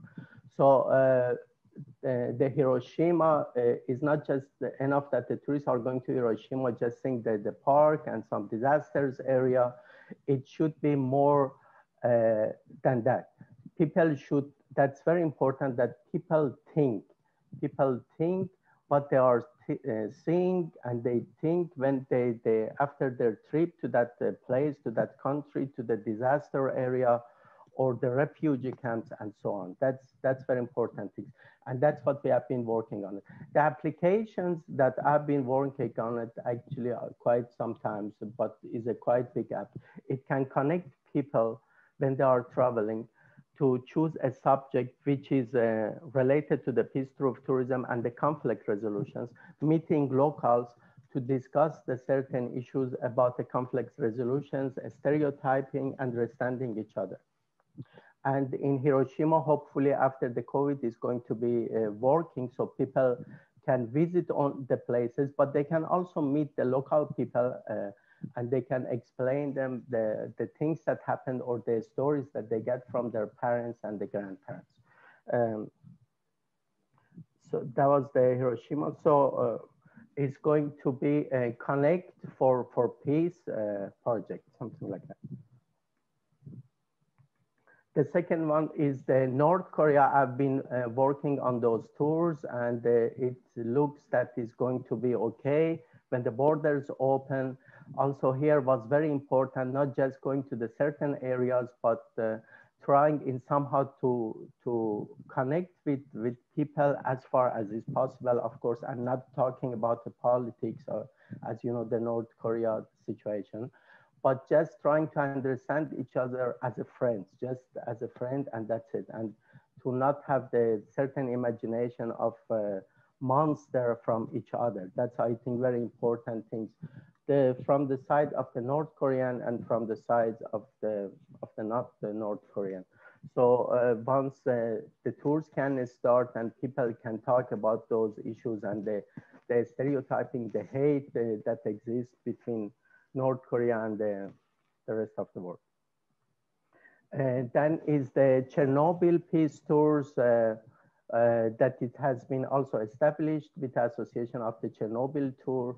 They are going to be our partner, and so everybody traveling to Chernobyl disaster area is going to receive also IIPT Credo, and it's going to be a small section of the IIPT talking about the importance of peace. So here again, it's not just like you are going to the Chernobyl and seeing the things. It's going to make you think. That's very important things. Also, we're going to include some talking or connection with the locals who has experienced this or have been affected, and including our partners who work there, have been working there on the radioactive zones and the problems about that. So it will make the travelers think really what can those wars, conflict, nuclear disasters, nuclear bombs, the consequences for the humanity. And it will make sure that they will never forget that. The other one I've been working on it is the Auschwitz. Also Auschwitz, of course, everybody knows it, everybody goes there, but it's important also that to make the people understand the importance of the peace. And here also I've been talking to the responsibles there, and it looks very positive. Next month I'm traveling there as well to finalize all the agreements, and we're going to have also peace tours in Chernobyl. Of course, there are many tours there, but again, they are not the real peace tours. And that's important that, we can add that to it. And so I'm going to make it short. So we will use technology to, just to summarize technology, the application and the websites to connect people locally for the conflict resolutions, fighting stereotyping, hate, and so on. Those will be first experimented and used in Hiroshima once the borders open. Thank you very much, and that's it. Thank you, Reza. That's some powerful work you're doing, and we really appreciate your sharing it with us. Okay. Our next presenter is a gentleman who Lou and I have known for several decades. He is here as a cherished member of the IIPT family and will share with us some highlights of the awesome work he's doing in Harrisburg, Pennsylvania. So I ask you to join me in welcoming Mr. Linwood Sloan. Good morning, good afternoon, and good evening to you all. What an inspiring conversation this is. You have given me food for thought, nourishment for my spirit, and fuel and hope to go forward. We are the humble ground up project of IIPT. Harrisburg is simultaneously the city, the county capital, and the capital of the Commonwealth of Pennsylvania. Our program started in 2017 with the launching of naming a 4-mile-long, 1-block-wide riverfront park as the Harrisburg Peace Promenade, and restoring monuments of war and peace along the 4 miles in a self-guided walk. It is on the Susquehanna River, and so our theme has been peace like a river. And we launched both the walking tour and a river cruise where you could view the monuments from the river. I heard Lou and Tim speak so eloquently about the planting of 12 peace trees. And so our second project was to establish an exemplars grove along the 4-mile riverfront, taking a desolate part of the riverfront park that had been forgotten and abandoned, and taking the old dying oak and maple trees out and creating an exemplars grove and naming 12 exemplars of peace in Harrisburg, in the Commonwealth of Pennsylvania. Some long gone, some retired, some still working, and some young people. Also, the first acknowledgement to Muslim community members, to African-American community members, and to women in the peace movement. And that peace grove has grown, and we have just completed the peace grove this year by planting and placing benches and creating a habitat for hummingbirds and butterflies along the river. So it is fully a reflective place along the riverfront. There are 12 communities, from a highly gentrified community to a totally impoverished community, which connect to the river, each of them perceiving the river as the common ground and owned by all. And so the Peace Grove and the Peace Garden have been really important. We then moved to the notion of war and peace, and looking at the constant war or battle over the right of franchise. And so we created the first African-American monument on the state capital of Pennsylvania, and the first monument to the passage of the 15th Amendment in the United States, which gave African-American men the right to vote, and the 19th Amendment, which extended that right to vote to women. The monument, which is called a gathering at the crossroads, was dedicated in 2020, and we were able to have Lou and Tim come through part of our dedication. And as a result of completing that monument, the Toni Morrison Society, the poet and peace Pulitzer Prize winning Toni Morrison Society, has created a global network of heritage sites. There are 30 across the globe. We were just inducted as the 30th Global Peace Site. Toni Morrison said when she accepted her Pulitzer Prize that she had all the awards she wanted to win in her life. All she needed now was a bench by the road to sit and contemplate on peace. And so the society establishes at these sites Toni Morrison Bench by the Roads. We were inducted into the Toni Morrison Global Network, along with a bench in Haiti, a bench in France, and a bench at the Tulsa race riots in Tulsa, Oklahoma. So it was quite an honor for us. And it completed the site as not only a monument site, but as a tourism and cultural heritage destination. We are now officially a global peace destination. Our work is not done. We are now working, we have worked with the city to purchase a mansion that is next door to the public library. And one of the monument is made up of 4 statues of abolitionist peace promoters and suffragist women. One is Thomas Morris Chester, who is known across the globe for his writings for peace in the 19th and 20th century. And along with our 6-county library system, we will be launching the Thomas Morris Chester Research Center for Global Peace.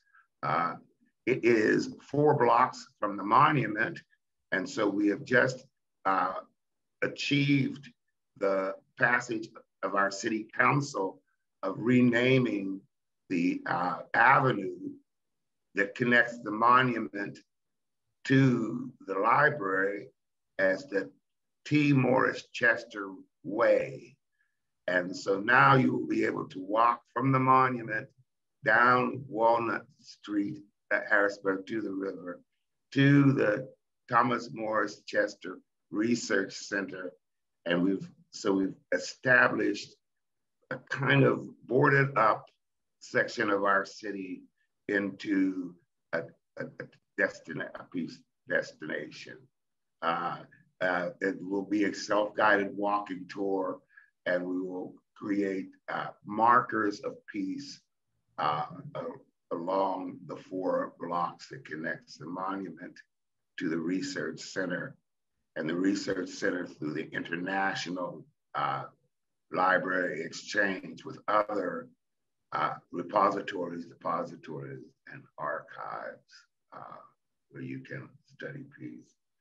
So we've been pretty excited about our work. We are Everyone loves acronyms for their organizations. So our acronym is, we are an FLA. It stands for Fairly Loose Alliance. It is 40 individuals and 40 organizations and 200 individuals who are dedicated to a 10-year plan.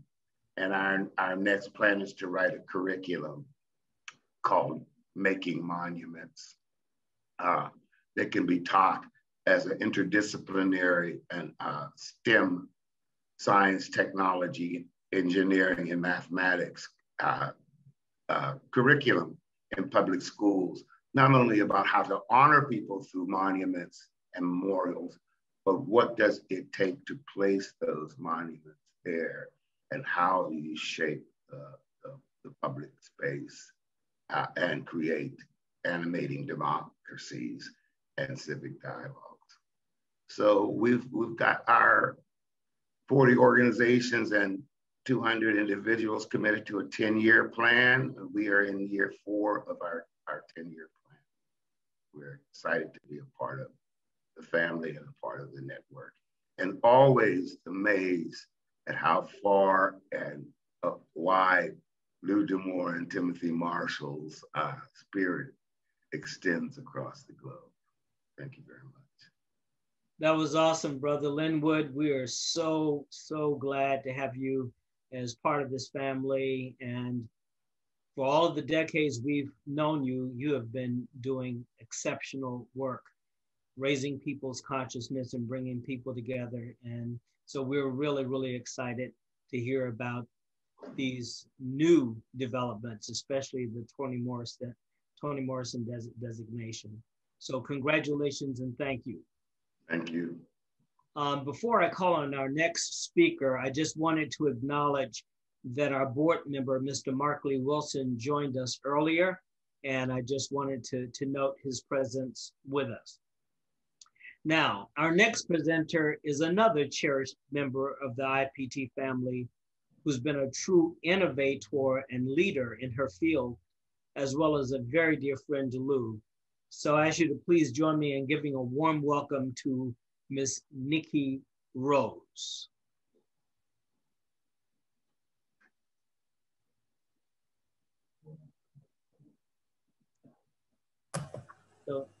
Greetings, everyone. Hi. How are you doing? I'm here in Crete, Greece.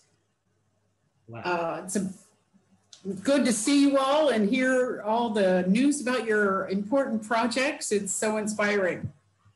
So news from our fields, we're finally reopening our School Without Walls. Closed for 2 years, all of our university study tours. But we are organizing our open programs as we usually try to do if we have time.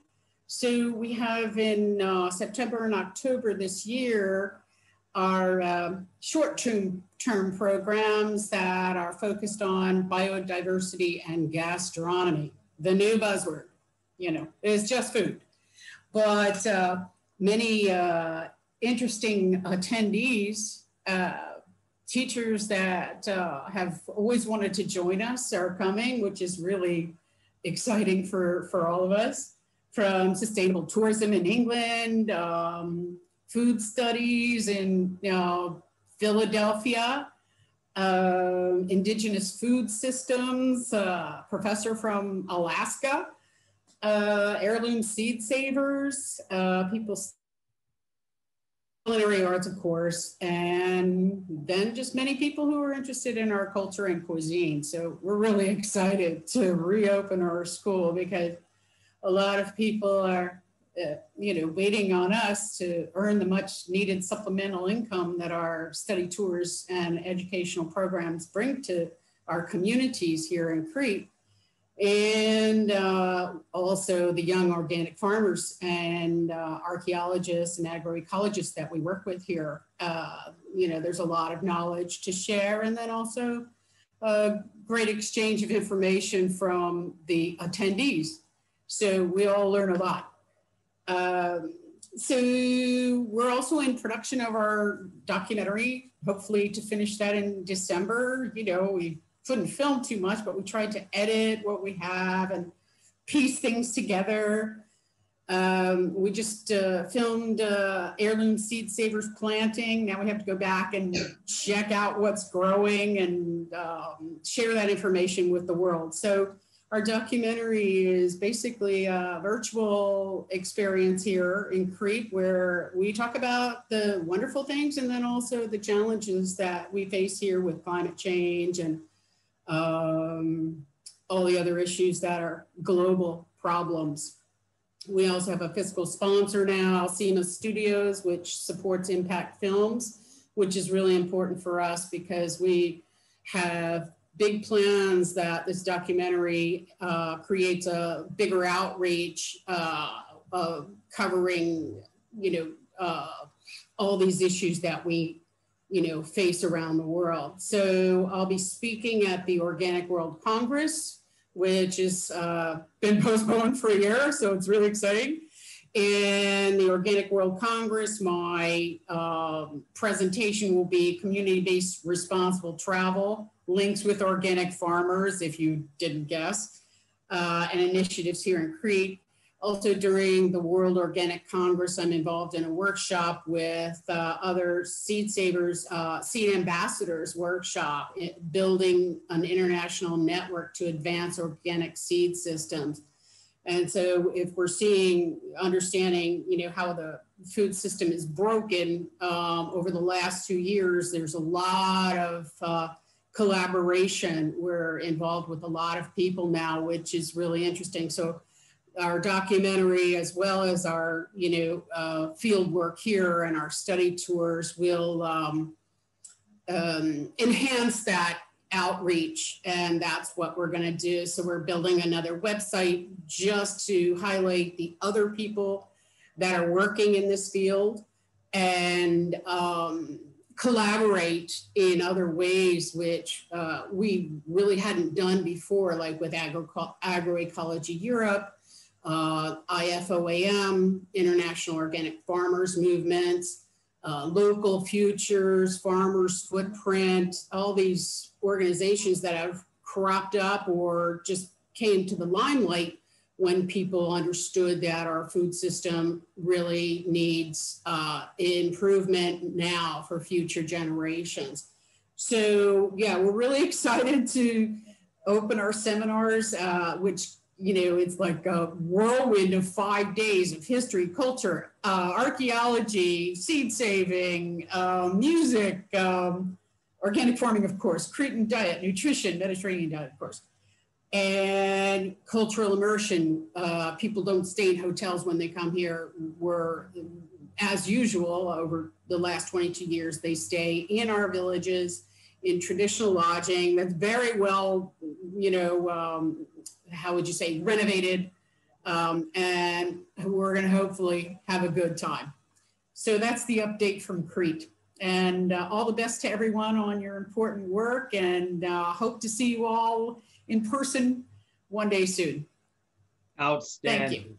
Thank you so much, Ms. Rose. That's a wonderful, wonderful report. And we're hoping that one of these days we can have a global conference right there with you in Crete. All right. Oh, it would be great, Timothy. You're welcome anytime. All right. Thanks a lot.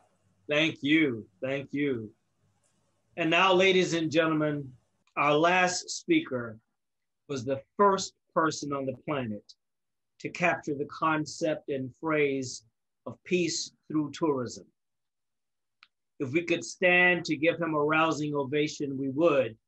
But since we can't, please unmute yourselves now, and let's let our next speaker know how much we love him. Brothers and sisters, Mr. Luis Diamore. أهلا نحبك يا سيد موريس موندي. We love you. We love you too. Man. We love you. We love you. Our love goes to you from Saudi Arabia. Thank you very much, Brother Tim. Thank you very much, everyone. And thank you all for all our presenters who did such a fantastic job. I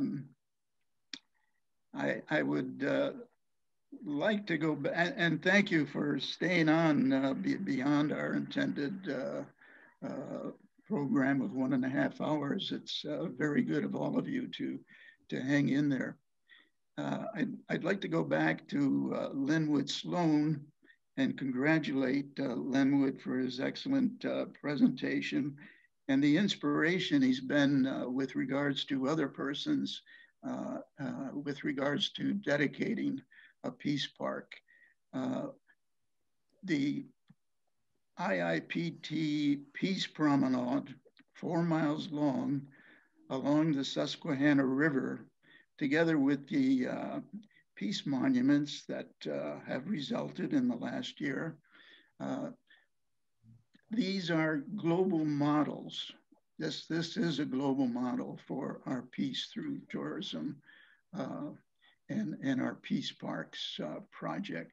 So Linwood, I want to thank you for all of that and all you've done. You've really been a catalytic agent all your life, and particularly with this initiative in Harrisburg. Lou, speak up a little bit, please. Was I? That's better. Did everyone hear me? Yeah, that's better Yes. now. Oh, okay. Yeah, I yes, hope everyone heard what I had to say earlier. We did. Yes, I did. I heard. Okay. I'd like to, at this point, introduce John Dixon, who is a senior advisor to the president of the Global Peace Foundation and a co-chairman with me with regards to a conference in Seoul that was to be held in August in person, but now with COVID will be an international Zoom conference on the role of tourism, culture, and sport in contributing to a free and united Korea. John, if you're there, would you kindly come on? Yeah, thank you, Lou. This has been a very inspiring, rich and dense day with so much information and fantastic initiatives. I'm very inspired. I was introduced to tourism when I started a World Trade Center in Okinawa in the 90s. At that time, I read about Lou D'Amour in an international magazine and finally tracked him down about 4 years ago. And I'd been working on North-South Korea issues for a long time. So I asked Lou if he could help me put together a working group to study that as tourism is one area there's been engagement over the years. Others are mostly theoretical, denuclearization and human rights and things. So, and very challenging issues. And then also, the Olympics, there's been so many combined sports teams. So Lou insisted right away that we include sport, not just tourism, culture, and sport in the title of this working group. And there are people from North or South Korea, also escapees from North Korea, and also, of course, the United States, Russia, China, Japan, Mongolia, Nepal, Malaysia, many countries that have still a robust relationship with North Korea as well as South Korea. So it's been fascinating, and Lou's input and guidance and the work that you all have been doing is really the thrust of what we're hoping to implement toward bringing the North and South Korea back together. As you know, it's one.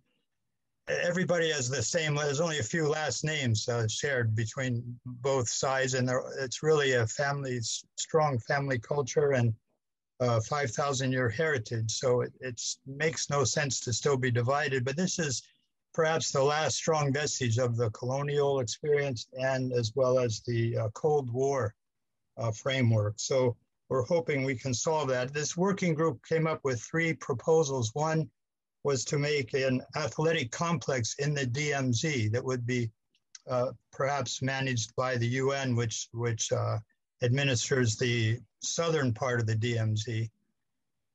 And this could be, you know, secure both sides, and then the athletes be free to go there, and then spectators when possible.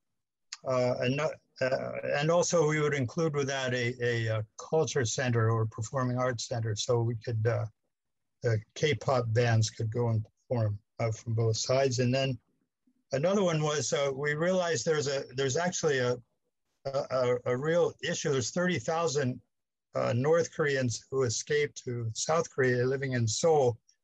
And there's a lot of challenges just of social cohesion because the separation has been a long time. So we've initiated a soccer initiative or football for most of you between the South Koreans and the formerly North Korean citizens, and that should inform the social challenges of integration of the peninsula. And then, of course, we're proposing an International Peace Park as an IIPT Peace Park that would be linked to that athletic complex. It might, whether in the DMZ or in the Kaesong Special Industrial Zone. We're studying the legal frameworks for that, and you know, it's just been thrilling. Lou is bringing the 35 years of experience with all of you and the remarkable initiatives you've made to bear in this effort. And we will present at the Global Peace Convention in, well, it should be in Seoul, but it'll be a hybrid event on August the 10th at 8:30 p.m. in the United States, and that's 9:30 a.m. in Korea. You're all welcome to participate. And again, very honored to be here and be part of this. And Tim, good to see you again. Maybe we can get together at the UN as things reopen here and see what we can do. But thank you, everyone. I really very humbled and inspired by all the great, remarkable work here. Thank you. Thank you, buddy. Thank you very much, John. I might add that working with us on that sports complex has been Steve DeVos, an IIPT partner with his Global Sports Partnership company. And Steve has been in North Korea on 3 occasions organizing peace events. So he's had tremendous experience. And as I think about it, and as we just heard from Nikki Rose all about cuisine, we might add a chef's peace table to that cultural dimension and organize a chef's peace table between North and South Korean chefs. Also, Philippe Francois made a wonderful, helpful presentation to the working group also. Appreciate that. Exactly, yes. Thank you very much, John, and thank you, Brother Tim, for your excellent job of moderating. I'll turn it back to you. Well, thank you, Brother Lou, and thank you, Brother John. This has truly been rich. Well, ladies and gentlemen, we've covered a lot of ground during this important global meeting. And as Lou said, we're grateful for all of you who have hung in here with us. We had a lot of material to cover and some wonderful people to hear from. And I know it's truly heartening for us to hear about the transformative work being done across the globe. And at a time when the world is hungry for peace, it's good for us to celebrate and remember that we have dedicated over 400 peace parks on 6 of the 7 continents around the world, spreading the message of peace and making a tangible contribution towards environmental sustainability. And that is no small thing. So while there is much work to do on this planet, we have much to be proud of and grateful for. So let us leave this gathering with new inspiration and a heightened commitment to the cause of peace tourism. And let us begin to make preparations to be together for the first time in a long time to see each other and reconnect in Jordan. And as we do come together, we will participate in the important dedication of the Azraq Community Center and the rededication of our Global Peace Park at Bethany beyond the Jordan, which, as we understand it, is the baptismal side of where John the Baptist baptized Jesus. And we want to thank our brother Don King for his important leadership on this initiative. But most importantly, we will celebrate 35 years of the tremendous work of IIPT under the extraordinary leadership of Lou D'Amour. So this is going to be a very special anniversary. So until then, or our next meeting, we want to thank you all so much for your time and your valuable participation.